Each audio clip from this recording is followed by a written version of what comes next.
तो आज हम लोग पढ़ेंगे बैलेंस शीट के बारे में। हिंदी में इसको तुलन पत्र बोलते हैं। बैलेंस का मतलब तुलन, शीट का मतलब पत्र। तो बैलेंस शीट या तुलन पत्र के बारे में पढ़ेंगे, ठीक है। तो सबसे पहले यही जानना जरूरी है कि आखिर ये है क्या या किसे कहते हैं, क्या होता है बैलेंस शीट या तुलन पत्र क्या होता है। और जब तुलन पत्र क्या है इसके बारे में जान लेंगे, ठीक है, तो इसमें ये भी पता चल जाएगा हमें कि फिर तुलन पत्र या बैलेंस शीट में हम किन किन बातों का ध्यान रखते हैं, किन किन बातों की हम इसमें स्टडी करते हैं, ये भी पता चल जाएगा। फिर इस बैलेंस शीट के रूप कह लीजिए आप, प्रकार कह लीजिए या स्थिति, इन तीनों के बारे में भी पढ़ेंगे कि बैलेंस शीट की फॉर्म क्या होती है, ठीक है, इसके टाइप्स क्या होते हैं, या एक कितने प्रकार की है, कितनी कंडीशन है इसकी। तो वो सारी चीजें हम दूसरे पॉइंट में क्लियर कर लेंगे, ठीक। तो सबसे पहले क्या है ये वो जानना जरूरी है कि बैलेंस शीट क्या है या किसे कहते हैं। दरअसल बैलेंस शीट का सीधा मतलब जो है वो किसी कंपनी के वित्तीय स्थिति से है, किसी कंपनी की वित्तीय स्थिति को बताता है या उसकी वित्तीय स्वास्थ्य को बताता है कि फाइनेंशियल कंडीशन कैसी है उसकी और फाइनेंशियल हेल्थ कैसी है उस कंपनी की, ठीक है। तो आपसे कोई पूछ ले कि भाई ये बैलेंस शीट है, इसका सीधा मतलब किससे है, तो सीधा मतलब किससे है, किसी कंपनी के फाइनेंशियल स्टेटस से है, ठीक है। तो आप ये कह सकते हैं कि यह एक प्रकार से किसी कंपनी की वित्तीय स्थिति या स्वास्थ्य, ठीक है, फाइनेंशियल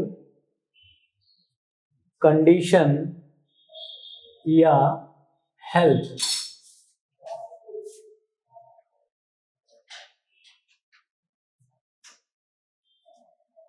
किसी कंपनी की वित्तीय स्थिति या वित्तीय स्वास्थ्य का एक बुनियादी लेखा विवरण है या पत्र है, ठीक है। तो बेसिक अकाउंट शीट, ठीक है। तो आपसे कोई पूछ ले कि बताओ भाई बैलेंस शीट या तुलन पत्र क्या है और इसका किससे संबंध है, ठीक है। तो बैलेंस शीट का संबंध क्या है, किसी वित्तीय कंपनी से है, ठीक है, चाहे वो उद्योग हो वो भी इसमें शामिल होंगे। तो बेसिकली इसका संबंध किसी कंपनी से है, ठीक है। और बैलेंस शीट किसे कहते हैं, तो बैलेंस शीट दरअसल एक प्रकार की एक बुनियादी शीट है या बुनियादी लेखा विवरण शीट है जो किसी कंपनी की वित्तीय स्थिति या स्वास्थ्य के बारे में बताता है, ओवरऑल इसके फाइनेंशियल स्टेटस को बताता है, ठीक है। तो इसका संबंध कंपनी की वित्तीय स्थिति से है, ठीक है। अब कंपनी की वित्तीय स्थिति के बारे में वो पूछेगा, तो वित्तीय स्थिति को हम कैसे पता करते हैं, जैसे हम किसी व्यक्ति को कैसे आंकेंगे कि ये व्यक्ति ईमानदार है या बेईमान है, ठीक है, तो उसके गुणों से पता चलेगा, उसकी घटकों से, उसके काम से पता चलेगा। जैसे व्यक्ति अगर उधार पैसा लेता है और वो किए हुए वादे पर या तय तिथि पर वापस भी कर देता है, जो वादा हुआ था उधार लेते समय और उसी वादे के अनुसार वापस भी कर देता है, तो आप क्या कहेंगे उस व्यक्ति को, ये व्यक्ति ईमानदार है बेईमान है, ईमानदार व्यक्ति है, ठीक है। पर एक व्यक्ति है जो व्यक्ति उधार लेते समय तो बहुत गिड़गिड़ाता है, रोता है कि प्लीज प्लीज दे दीजिए, ठीक है, और वापस करते समय कहता आज नहीं कल, आज नहीं कल, तो ऐसे व्यक्ति को आप ईमानदार बोलेंगे या बेईमान या दोस्त, ठीक है। अक्सर आपके दोस्त ऐसे ही होंगे, ठीक है। जब उनको पैसे की जरूरत होगी तब तो गिड़गिड़ाएंगे, दोस्त के सबसे अच्छा सबसे सच्चा दोस्त तू ही है मेरा, ठीक है। मुसीबत में काम आएगा तो आप कहते चल ठीक है, ये बस कल ही वापस कर दूंगा, और कल में वो उसका कल ही नहीं आता, समझे। तो ऐसे व्यक्ति के बारे में पता चल जाता। तो फिर कंपनी के बारे में कैसे पता चले कि कंपनी में ये बेईमान है या ईमानदार है या नहीं, ये कैसे पता चलेगा। तो जो कंपनी की स्थिति के बारे में बताती है उसी को बोला जाता है बैलेंस शीट या तुलन पत्र। अब इसमें देखना है कि वो कंपनी के वो कौन कौन सी चीजें होती है जिनकी वो तुलना करके या उनकी स्टडी करके बताता है कि ये कंपनी ऐसी है, समझे। तो इसमें क्या होता है, इसमें किसी कंपनी की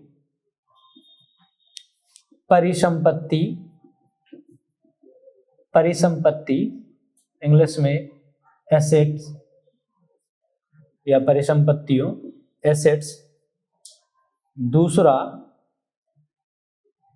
देनदारी या देयता या लायबिलिटीज, और तीसरा इक्विटी।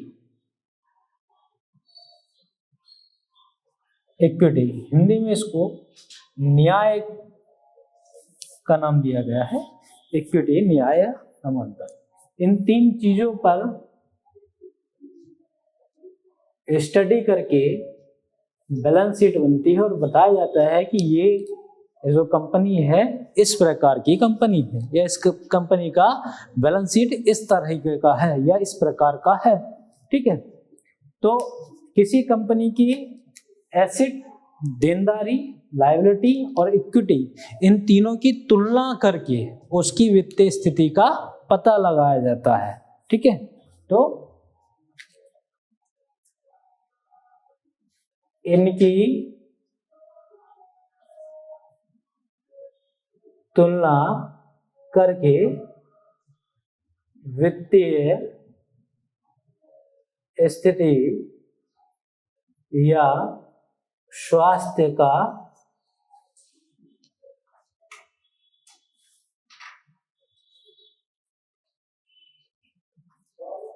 विवरण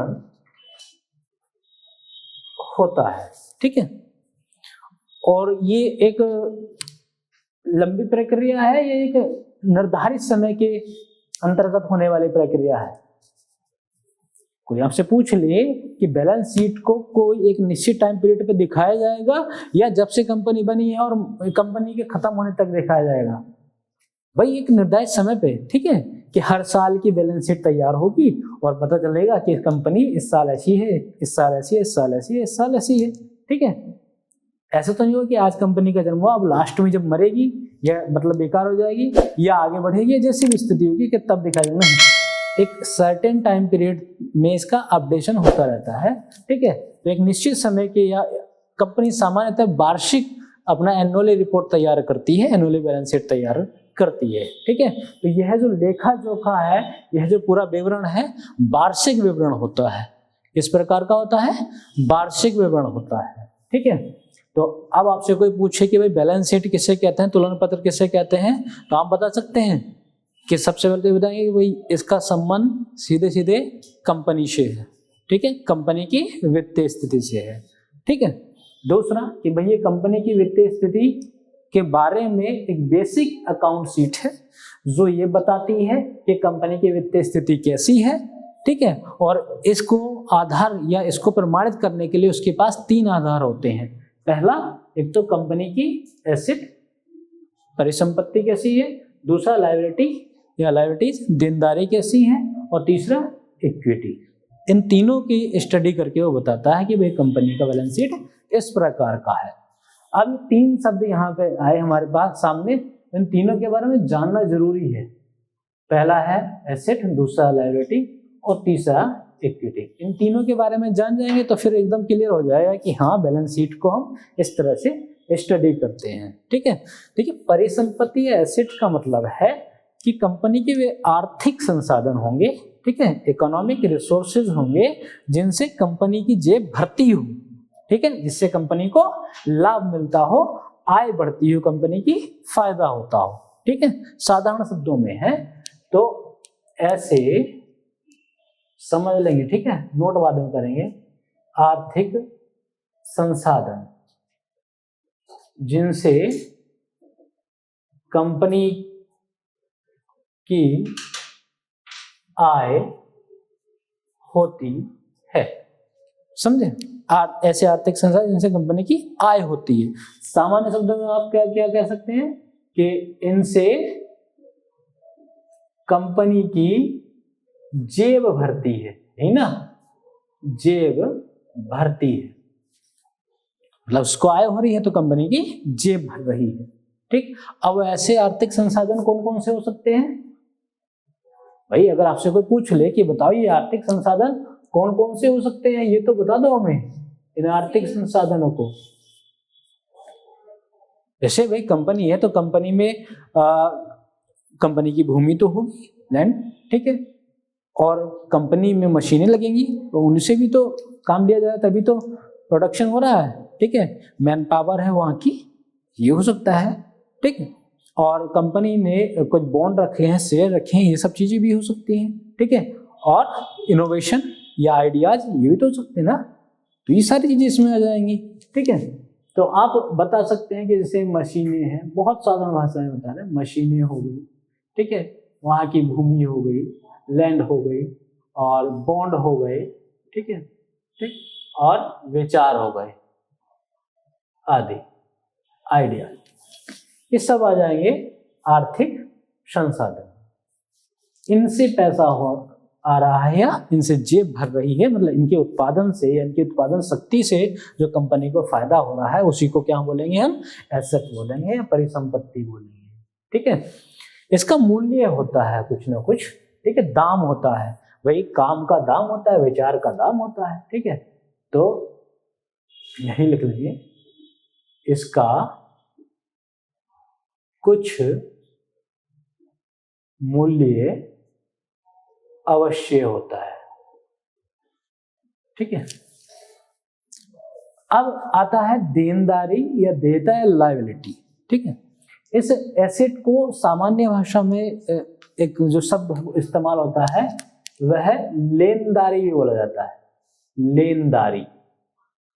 ठीक है, सामान्य भाषा में, ठीक है, लेनदारी बोला जाता है। ठीक है, मतलब हमारा कोई ऐसी एसेट हम जिससे किसी से पैसा लेंगे, ठीक है, या वो हमारा पैसा है, ठीक है, या हमें किसी से लेना है, ठीक है, तो इसलिए इसको लेनदारी बोला जाता है। अब दूसरा आता है देनदारी या देयता या लायबिलिटी। इसका सीधा सा मतलब ये है कि कोई भी कंपनी है वह अपने विपक्षी को या किसी अन्य को या बाहरी किसी पक्ष को पैसा या धन देती है। ठीक है, या अर्थात आप कह सकते हैं कि इससे कंपनी की जेब खाली होती है। ठीक है, इससे कंपनी की जेब खाली होती है। ठीक है, तो आप इसमें के ऐसा, ठीक है, ऐसे आप संपत्ति या एसेट आप कह सकते हैं, ऐसा या ऐसी परिसंपत्ति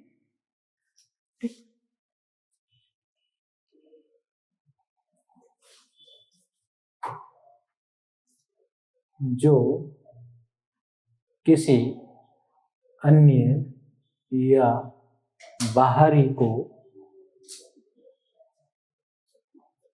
देनी या चुकानी होती है। ठीक है, तो कंपनी के द्वारा पूरा लिख लेना, किसके द्वारा? कंपनी के द्वारा, कंपनी के द्वारा। ठीक है, ऐसी परिसंपत्ति या संसाधन लिखेंगे तो और भी सही रहेगा यहाँ। ठीक है, ऐसे संसाधन या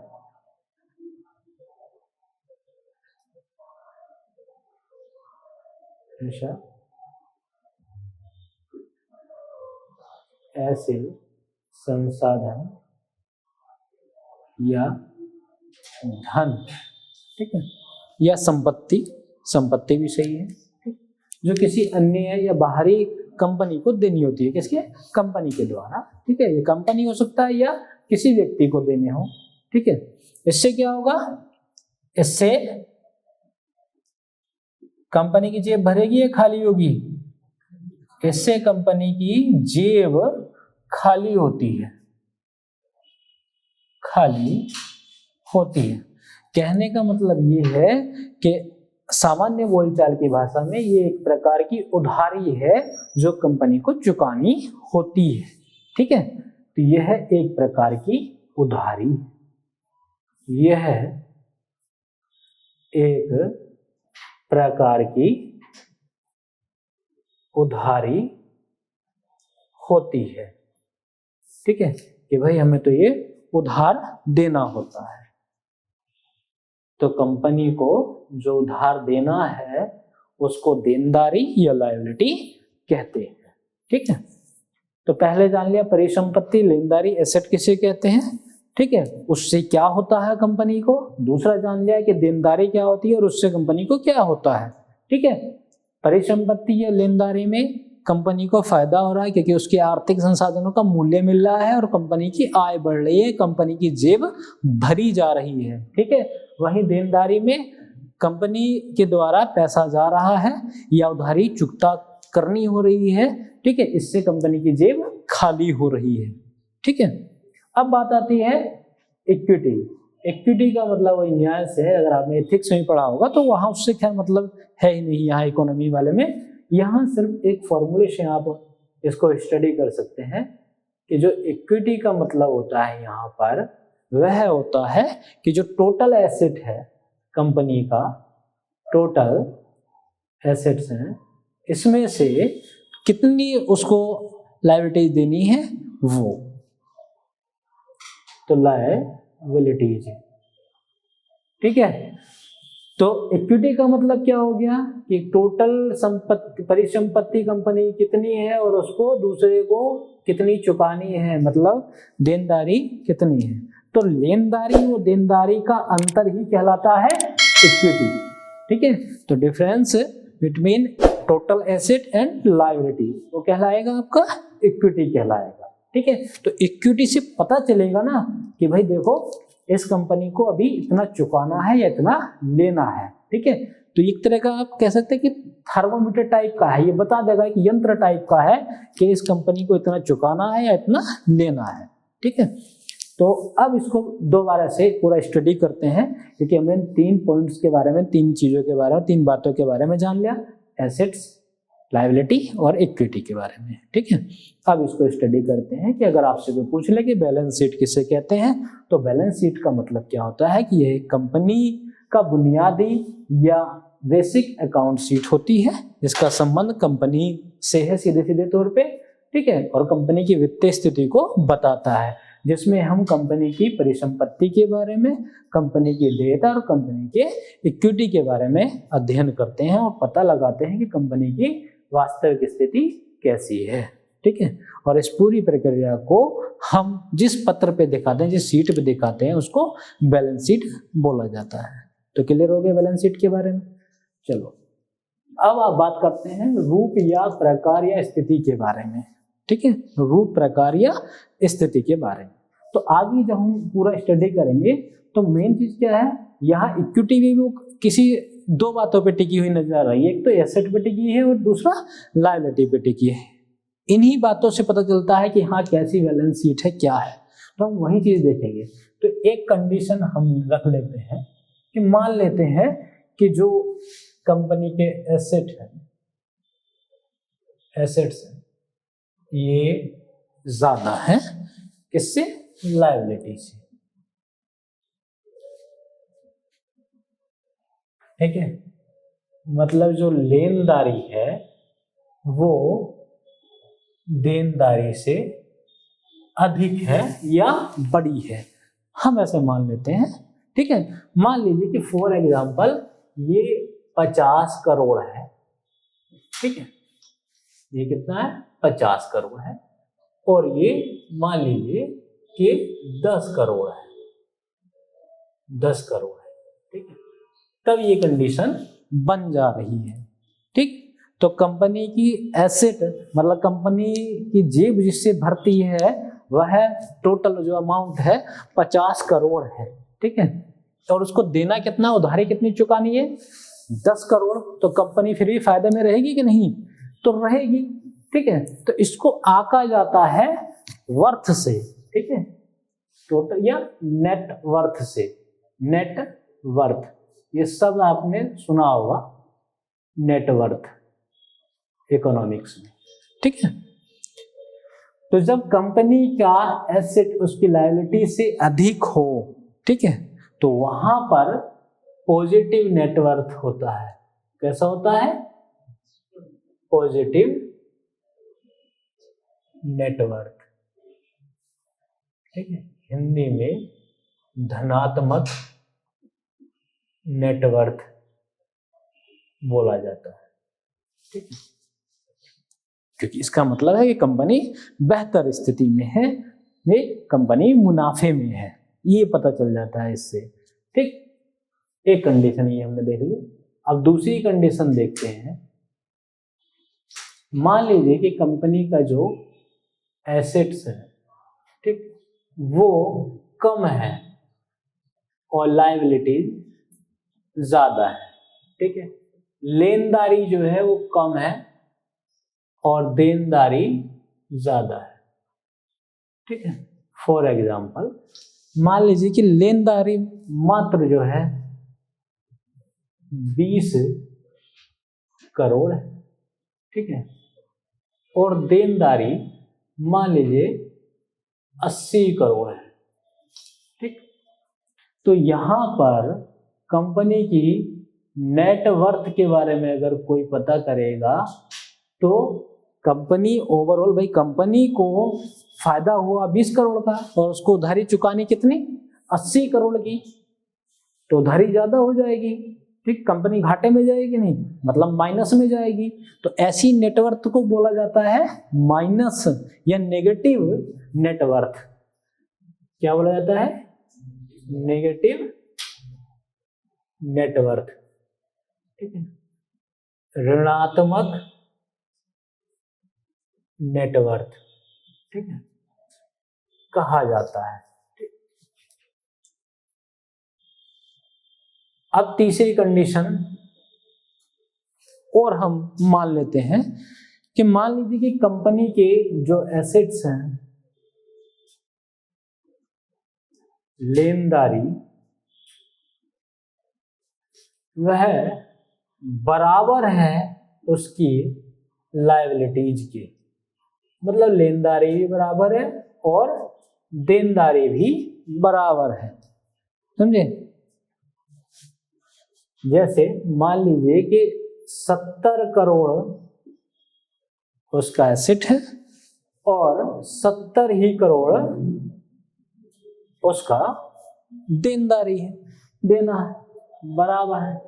ठीक है, तो ऐसे में इस कंपनी का जो नेटवर्थ है भाई उसको ना तो दिया और ना ही लिया, मतलब फायदा नहीं हुआ, जितना था उतना ही दे दिया। ठीक है, तो ऐसी नेटवर्थ को जीरो नेटवर्थ बोला जाता है।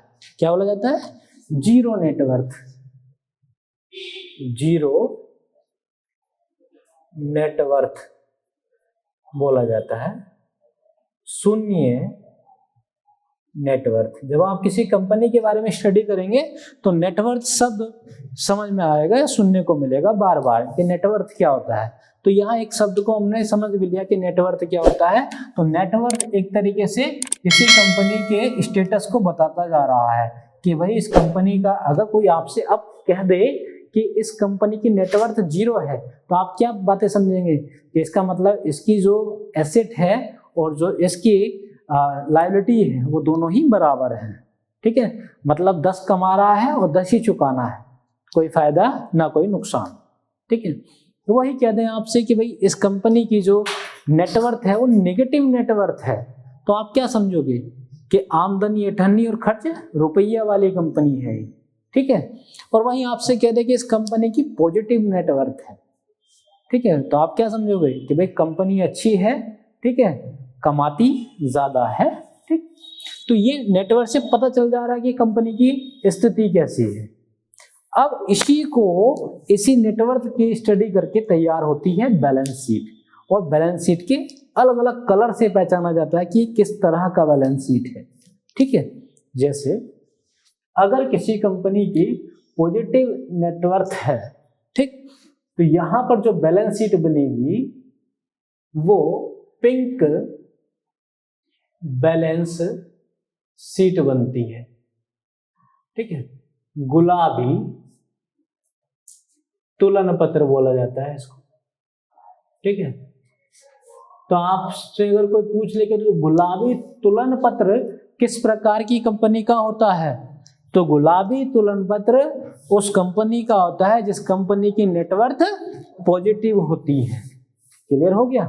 तो बैलेंस शीट से पता चल जा रहा ना कि अगर आप छोटे रूप में पूछ ले कि बताओ इस कंपनी की, मान लीजिए कि किसी कंपनी की जो बैलेंस शीट है वो पिंक कलर की है, तो आप उस कंपनी के बारे में क्या क्या चीज जान पाए तो बता सकते कि नहीं? पहला तो ये कि कंपनी अच्छी कंपनी है, मतलब मुनाफे वाली कंपनी है। क्यों? क्योंकि इसकी जो एसेट है वो अच्छी है, ग्रेटर देन है किससे? लायबिलिटीज से। ठीक है, अब बात करते हैं कि नेगेटिव वाली। तो नेगेटिव नेटवर्थ की अगर हम बात करें तो इसकी रेड बैलेंस शीट होती है। कैसी होती है? Red balance sheet. ठीक है, लाल तुलन पत्र। ठीक, तो कोई आपसे पूछेगा कि बताओ ये जो लाल तुलन पत्र है अगर किसी कंपनी को दे दिया जाए कि लाल तुलन पत्र वाली कंपनी है, तो आप उस कंपनी के बारे में क्या क्या जान पाए तो बता सकते हैं कि नहीं? कि पहला तो ये कि नेगेटिव नेटवर्थ वाली कंपनी है, अर्थात इसको उधारी ज्यादा चुकानी है, फायदे में नहीं है। ठीक है, जान जाए कि नहीं? चलिए, अब आता है तीसरा पॉइंट। तीसरा पॉइंट में वो कह रहा है कि जीरो नेटवर्थ का मतलब क्या होता है, इसको कैसी शीट में रखा जाता है। तो दरअसल इसको ब्लैक बैलेंस शीट बोलते हैं। ठीक है, तो श्याम या काला तुलन पत्र कहते हैं, ब्लैक बैलेंस शीट। और ब्लैक बैलेंस शीट का बारे में अगर कोई आपसे पूछे कि बताओ इस कंपनी की ब्लैक बैलेंस शीट है तो इस कंपनी के बारे में क्या क्या जाने, तो बता सकते कि नहीं? कि भैया पहले तो ये कंपनी ना तो घाटे में है ना ही फायदे में है। ठीक है, जितना कमा रही है उतना ही देना है इसको, मतलब जीरो में चल रहा है मामला इसका। ठीक है, तो ये हो गई हमारी जीरो नेटवर्थ वाली या ब्लैक बैलेंस शीट वाली। ठीक है, तो यहाँ पूरे क्लियर कर लिए, रूप कह लीजिए, प्रकार कह लीजिए या स्थिति कह लीजिए। ठीक है, तो ओवरऑल पता चल गया हमें कंपनी की पूरी फाइनेंशियल हेल्थ कैसी है। ठीक है, तो किन किन चीजों से पता चला भाई? हमने इनके एसेट्स के बारे में जान लिया कि इनकी एसेट्स कैसी हैं, इनकी लायबिलिटी कैसी है। ठीक है, और एट लास्ट पता चल गया कि किस प्रकार की इक्विटी रखने वाली कंपनी है। ठीक है, तो फिर से एक बार देखेंगे, आपसे पूछे कि बैलेंस शीट किसे कहते हैं, तुलन पत्र किसे कहते हैं, तो मोटे मोटे तौर पर बता सकते हैं ना कि तुलन पत्र एक प्रकार का किसी कंपनी का बेसिक अमाउंट शीट है जो उस कंपनी की वित्तीय कंडीशन या वित्तीय स्थिति या स्वास्थ्य के बारे में बताता है, फाइनेंशियल कंडीशन या स्टेटस के बारे में बताता है, जिसमें कंपनी की तीन मुख्य बातों को अध्ययन किया जाता है। पहला कंपनी की परिसंपत्ति के बारे में, मतलब लेनदारी के बारे में। दूसरा कंपनी की देयता या देनदारी के बारे में या लायबिलिटी के बारे में अध्ययन किया जाता है। तीसरा कंपनी की इक्विटी के बारे में अध्ययन किया जाता है। और इक्विटी से मतलब क्या है कि जो लेनदारी है देनदारी है इन दोनों का अंतर क्या है ये बताया जाता है इसमें। इसी के आधार पे हम इस बैलेंस शीट को या बैलेंस शीट के रूप अलग अलग तरीके से हम देख सकते हैं। जैसे हमने बैलेंस शीट के यहाँ तीन रूप देखे, एक रहा पिंक और दूसरा रेड और तीसरा ब्लैक। तो तीन बैलेंस शीट, तीन प्रकार की बैलेंस शीट होती है, आप ये कह सकते हैं। ठीक है, वो पूछ ले कि पिंक कलर की बैलेंस शीट से क्या मतलब है यहाँ, तो पिंक कलर की बैलेंस शीट का मतलब ये है कि वह कंपनी मुनाफे में है, अच्छे है, मतलब कंपनी का जो एसेट है वो लायबिलिटी से अधिक है। कंपनी की लेनदारी ज्यादा है कंपनी की देनदारी से। दूसरी चीज पूछ ले कि भाई कंपनी की रेड बैलेंस शीट है, तो कंपनी की रेड बैलेंस शीट का मतलब है कि कंपनी की लेनदारी कम है, देनदारी अधिक है, मतलब उसको उधार ज्यादा देना है, इसका मतलब कंपनी घाटे में है, ठीक है। और तीसरा कि कंपनी की ब्लैक बैलेंस शीट है, तो इसका मतलब कंपनी को ना तो फायदा है ना ही नुकसान है, जितना उसने कमा रहा है या जितनी उसकी लेनदारी है उतनी ही देनदारी, समझे। अक्सर बच्चे क्या करते हैं, जल्दी जल्दी में थोड़ा सा यहाँ गड़बड़ कर देते हैं, जहां वो देखते हैं कि ब्लैक बैलेंस शीट, तो माइंड में आता है ब्लैक बैलेंस शीट तो रेड से भी कलर में बेकार है, इसका मतलब डार्क है, इसका मतलब ये घाटे वाला होगा साइन, तो यहाँ घाटे वाला सिंबल उसके माइंड में हिट करता है, वो फिर गलत लगा देता है, ठीक है। वो दे देता है कि बताओ निम्न में से किस प्रकार की कंपनी को कौन सी शीट दी जाती है, जो घाटे में चल रही है या मिलाने के लिए दे देता है, ठीक है, जो मुनाफे में चल रही है, जो ना घाटे ना मुनाफे में चल रही है, और आगे रेड, पिंक और ब्लैक दे देता है, ठीक। तो वहां बच्चा गड़बड़ कर देता है कि घाटे वाली कंपनी है तो उसको ब्लैक में कर दीजिए, ठीक है, तो ऐसे नहीं करना है। तो ये पूरा क्लियर हो गया बैलेंस शीट के बारे में। चलिए, तो आज के लिए इतना ही रखते हैं।